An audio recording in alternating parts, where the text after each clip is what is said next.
औज़ुबिल्लाहि मिनश्शैतानिर्रजीम बिस्मिल्लाहिर्रहमानिर्रहीम। अस्सलाम वालेकुम नाज़रीन, अशरफ आसमी एडवोकेट आपकी खिदमत में हाज़िर। नाज़रीन कराम,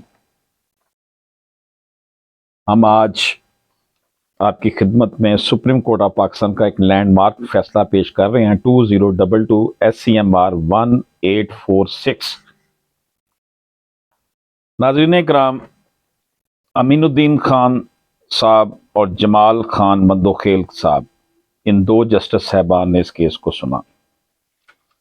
नाज़रीन कराम, इसमें सिविल प्रोसीजर कोड का सेक्शन 16 और 17 suit relating to an immovable property territorial jurisdiction of courts के हवाले से बात है कि principle relating to territorial jurisdiction of courts in relation to suits concerning immovable property.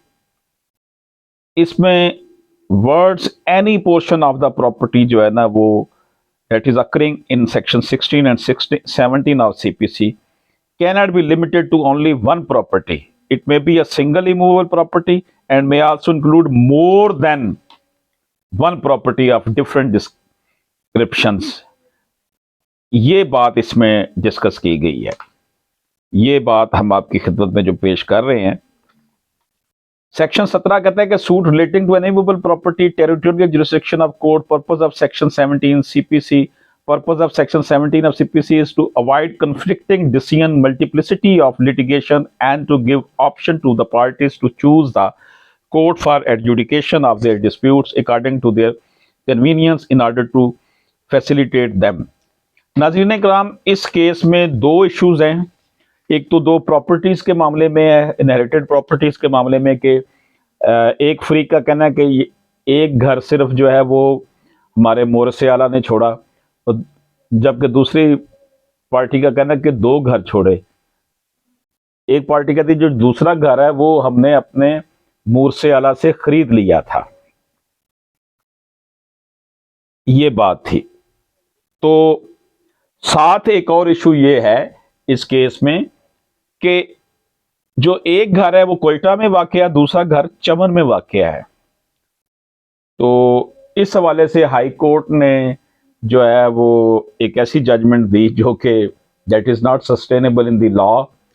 उन्होंने कहा कि जनाब चमन वाली घर का केस क्यों कर दिया गया कोयटा वाले में, हालांकि सेक्शन 16 और 17 वाज़े तौर पर कहता है कि suit relating to an immovable property territorial jurisdiction of court principle relating to territorial jurisdiction of courts in relation to suit concerning immovable property. इसमें कहा गया, the words any portion of the property occurring in section 16 and 17 of CPC can not be limited to only one property. एक से ज्यादा भी हो सकती है, यानी कि अगर आपकी दो प्रॉपर्टीज हैं, एक चमन में एक कोयटा में, तो आप चमन में भी केस कर सकते हैं दोनों प्रॉपर्टीज का, और या कोयटा में दोनों प्रॉपर्टीज का कर सकते हैं। लेकिन सिविल कोर्ट ने बिल्कुल सही फैसला किया, इस हवाले से कोई इशू नहीं था, और एपीलेट कोर्ट ने भी इस इशू को नहीं छेड़ा। लेकिन high court, Balochistan high court ने कहा जी ये तो एक ही जगह होना चाहिए था, दूसरी जगह नहीं होना चाहिए था। ये इशू उठाया। दूसरा इशू घर के मतलब था कि एक घर जो है वो एक पार्टी कहती है हमें बेच दिया गया था, दूसरी पार्टी कहती है नहीं नहीं बेचा नहीं था, ये भी विरासत है, दोनों घर विरासत में आएंगे। तो नाज़रीन कराम, इसमें जो पिटिशनर्स हैं सुप्रीम कोर्ट में जो आए हैं वो हबीबुर रहमान वगैरह है, और जो रिस्पोंडेंट है वो नूर बीबी वगैरह है। अब जो नूर बीबी वगैरह है, इनका कहना था कि जो घर कोयटा वाला है वो हमारे मोरसे आला ने छोड़ा, और हबीबुर रहमान वगैरह ने उसके अपने सिर्फ अपने नाम इसका म्यूटेशन करवा ली है। तो वो नूर बीबी ने एप्लीकेशन दी रेवेन्यू अथॉरिटी को कि ये म्यूटेशन खारिज की जाए, क्योंकि हम भी लीगल हेयर्स हैं। तो रेवेन्यू अथॉरिटी ने नूर बीबी वगैरह की एप्लीकेशन मान ली और वो म्यूटेशन कैंसिल कर दी और सबका नाम एंटर कर दिया। अब जो हबीबुररहमान वगैरह थे जिनका कब्जा था कोयटा वाले घर पे, उन्होंने सिविल कोर्ट में दावा किया और कहा कि मुर्से आला ने 3 प्रॉपर्टी छोड़ी थी, एक घर चमन वाला, एक कोयटा वाला और एक प्लाट भी था। प्लाट को बहरहाल किसी वकील ने, कौंसल ने कहीं प्रेस नहीं किया इस सारे केस में। उन्होंने कहा जनाब चमन वाला घर बाप ने रिस्पोंडेंट को फरोख्त कर दिया था ताकि बैंक लोन अदा हो सके, ये कहा गया जनाब, ये कहा गया। और रिस्पोंडेंट का कहना था कि सिर्फ कोयटा की प्रॉपर्टी ही विरासती प्रॉपर्टी है, यानी चमन वाला घर जो है वो हमें फरोख्त कर दिया था। रिस्पोंडेंट जो है इस वक्त सुप्रीम कोर्ट में, वो खातून जो नूर बीबी वगैरह है, उन्होंने कोयटा वाले घर की तकसीम का दावा भी कर दिया। मोरसे आला ने तो कहा ना कि जी ये प्रॉपर्टीज हैं, कोयटा वाला और चमन वाला दोनों थे, चमन वाला घर इनको दे दिया और कोयटा वाला हमें दे दिया। लेकिन नूर बीबी वगैरह का कहना है जो चमन वाला घर हमारे पास है वो बेसिकली हमें फरोख्त कर दिया था, क्योंकि मोरसे आला जो थे, गलबन उनका नाम महबूब आलम है, उन्होंने कोई कर्जा वगैरह अदा करना था बैंक का आउटस्टैंडिंग, इसलिए वो हमें बेच दिया था। ये जनाब सूरत हाल बने। अब ट्रायल कोर्ट ने किया दोनों केसेस को, यानी कि एक वो पार्टीशन वाला केस जो किया गया, जो कि नूर बीबी वगैरह ने किया कोयटा वाले घर की तकसीम का, और हबीबुररहमान ने उस घर के वाले से बात कर दी चमन वाले से, दोनों को उसने कंसोलिडेट कर दिया ट्रायल कोर्ट ने। ट्रायल कोर्ट ने क्या किया जी, हबीबुररहमान का मौक़िफ़ जो था ना वो ख़त्म कर दिया, खारिज कर दिया कि वो जो चमन वाला घर है वो वरासती प्रॉपर्टी है। नूर बीबी का जो है ना वो डिग्री हो गया। कोयटा वाले को बोन ऑफ कंटेंशन रखा गया कि कोयटा जो है, कोयटा वाला घर जो है वो वरासत है, और नूर बीबी वगैरह का जो रिस्पोंडेंट्स, इनमें से जो वगैरह में रिस्पोंडेंट थे, उन्होंने वो घर खरीदा हुआ है। सिविल कोर्ट ने करार दिया कि सिर्फ कोयटा वाली प्रॉपर्टी ही विरासती प्रॉपर्टी है। अब जब ये केस डिस्ट्रिक्ट कोर्ट में गया तो डिस्ट्रिक्ट कोर्ट ने, फर्स्ट एपीलेट कोर्ट ने करार दिया कि दोनों प्रॉपर्टीज जो हैं वो विरासत है। उन्होंने कोयटा और चमन दोनों प्रॉपर्टीज को विरासती प्रॉपर्टी करार दे दिया। अब नूर बीबी वगैरह हाई कोर्ट चली गई, क्योंकि वो कहती थी कि सिर्फ कोयटा वाली विरासती है, चमन वाली नहीं है। हाई कोर्ट ने सिविल कोर्ट के फैसले को दुरुस्त करार दे दिया कि सिर्फ कोयटा वाली ही प्रॉपर्टी विरासती है, और हाई कोर्ट ने यह भी कहा कि ये चमन वाला घर कोयटा की ट्रायल कोर्ट में की ज्यूरिसडिक्शन में नहीं था, इसलिए कोयटा में दायर नहीं किया जाना था। अब ये सूरत हाल बनी है। हाई कोर्ट ने जनाब एक तो ये ज्यूरिसडिक्शन का मामला लगा दिया बीच में। सुप्रीम कोर्ट ऑफ पाकिस्तान ने ज्यूरिसडिक्शन वाले मामले को देखा। सुप्रीम कोर्ट ऑफ पाकिस्तान अपने फैसले में लिखा, arguments heard and we have pursued the record in the first instance, we would like to dilate upon the findings of the learned High Court with regard to the jurisdiction of the court at Quetta in respect of the property situated at Chaman। उन्होंने कहा जनाब हम जो उसने चमन वाली property के मतलब high court ने जो बात की, हम उसकी तरफ पहले तवज्जो देते हैं। सेक्शन 16 और 17 of the code of civil procedure regulate the territorial jurisdiction which are reproduce here. उन्होंने जनाब सेक्शन 16 और 17 लिखा है, सेक्शन 16 और 17 को यहाँ रिप्रोड्यूस किया है, और इसमें फिर वो तफसील बयान की है जो मैंने पहले आपको आगाज में बताई थी। The word any portion of the property occurring in section 16 and 17 of the CPC cannot be limited to only one property.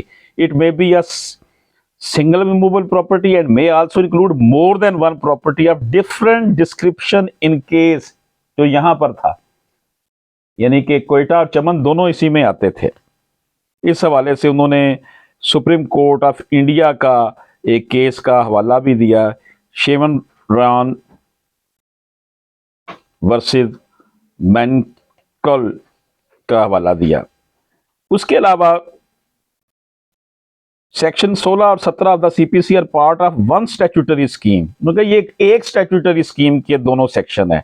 Section 16 contain general principle that suits are to be instituted where subject matter is situate. Section 16 कहता है कि जहां subject matter situate करता है, मौजूद है, वहां पर केस दायर किया जाए। Where as section 17 engrafts and exception to the general rule as occurring in section 16, जबकि जो 16-17 जो सेक्शन 17 है वो सेक्शन 16 की का जो जनरल रूल है उससे इनहराफ करता है, उसको वसी कर देता है।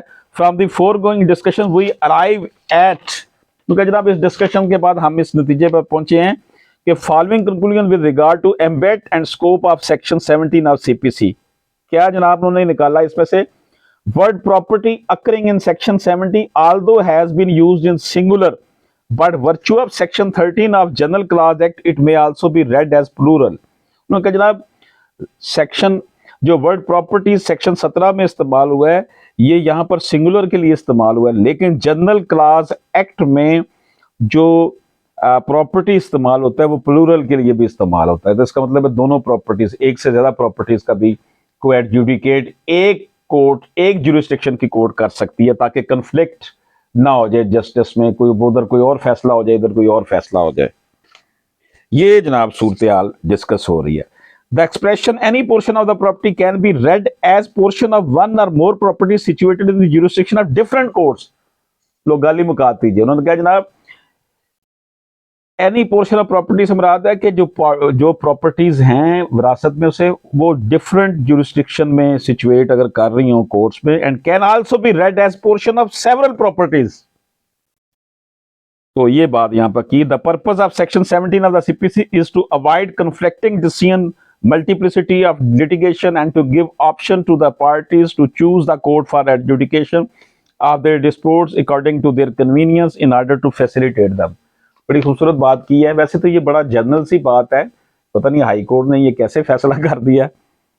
हाई कोर्ट के जज साहब पता नहीं उस वक्त क्या सोच रहे थे या सो रहे थे। ये तो बड़ा आम सा फैसला, कॉमन लॉयर्स को पता है। तो बहरहाल जी इस सुप्रीम कोर्ट ऑफ पाकिस्तान ने कहा कि जो सेक्शन 17 है सीपीसी का ये इसलिए है कि आपकी अगर एक से ज्यादा प्रॉपर्टीज इनहेरिटेंस की हैं तो आप उनको डिक्लेयर करवाना चाहते हैं एक से ज्यादा शहरों में, तो किसी एक शहर में जहां आपको कन्वीनियंट है वहां आप केस कर दें, ताकि सारी प्रॉपर्टीज का जिक्र कर दें, ताकि डिक्लेरेशन में प्रॉब्लम ना हो,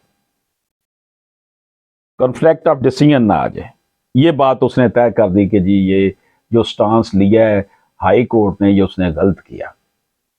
ये उसने जनाब in the case in hand the subject matter of both the suit is respecting this left over properties of the predecessor of the parties. अब इसने वो जो दोनों प्रॉपर्टीज के मामले में डिस्कशन की है, खासतौर पर चमन वाले घर के मतलब।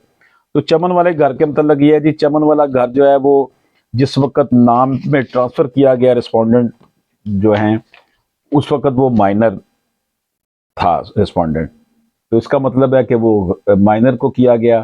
तो अब इसमें जो कोई ऐसा ये कहते हैं कि सेल किया गया, तो अगर सेल किया गया तो माइनर के पास पैसे कहाँ से आ गए थे। दूसरा ये कि हिबा डोनर और डोनी वाला रिलेशन भी इनके अंदर कायम नहीं होता, वो दिखाई देता कि कोई ऐसी बात इन्होंने पेश नहीं की। The respondent did not produce any document to prove the transaction with any bank and the payment of outstanding amount of loan. ये जो कहते हैं जी हमने कोई लोन की रकम अदा मोरसे वाला ने करनी थी तो हमने उसकी पेमेंट अदा कर दी, तो ये घर हमने ले लिया, तो ऐसा कोई सबूत वो नहीं दे सके। which negates contention raised in the written statement. The respondents have failed to establish the valid transfer of the leasehold rights of the house at Chaman in the name of respondent number 8।